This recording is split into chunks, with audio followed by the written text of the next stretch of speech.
These are individuals who say they went the extra mile to ensure President Buhari's success at the 2015 elections. They describe themselves as foot soldiers who stuck with the then presidential candidate before and during the polls. But now, more than 1 year after inauguration, they say they have been sidelined. 80% of those that are serving with Buhari today are those that I knew very well that were against him, who wanted to lay so many allegations against Buhari. I'm seeing them every day. Even yesterday, I saw some of them. What are you still doing here? The government, the person you condemn, you are now dying and wine with him.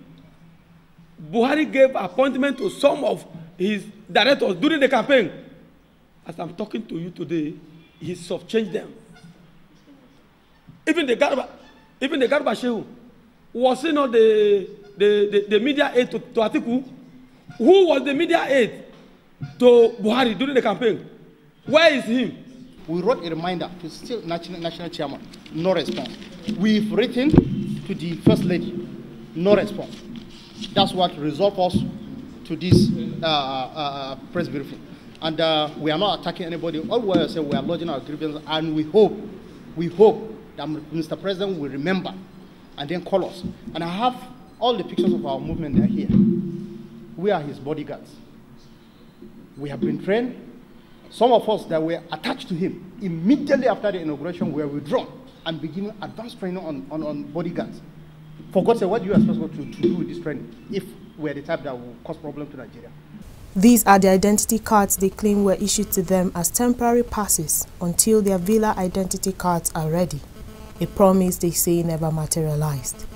According to them, many have been thrown out of their homes and are victims of harsh times. They say only a select few are now enjoying the benefits of their struggles. Ordinarily, this wouldn't have come to be if these people had taken care of the foot soldiers and the volunteer armies who put their all to ensure that we attain the level we are today. We need not to go to Mr. President if these people have lived up to expectation, because Mr. President have enough in his hands to take care of. Unfortunately, he delegated the responsibility to those who does not know their left from their right.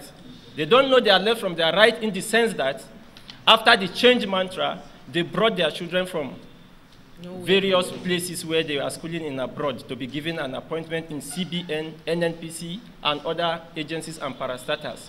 Meanwhile, those that made the sacrifice are left to wallow away in the wilderness. I represent protocol department, the advanced team under this campaign, APC presidential campaign. We move ahead before he moves. All the protocol teams, we move the whole state of Nigeria in advance before President Muhammad Buhari comes for his campaign. Now, after all our efforts and our love for him, we have been sidelined, subjected, rejected, and abandoned. The few set of people are enjoying this government. Those that know that we love Buhari doesn't want us to come closer to the Buhari because they never mean well for Buhari. But even in their present state, the group maintained that their agitation is not an attack on the president, but a cry for help. Basiaye, PTV News, Abuja.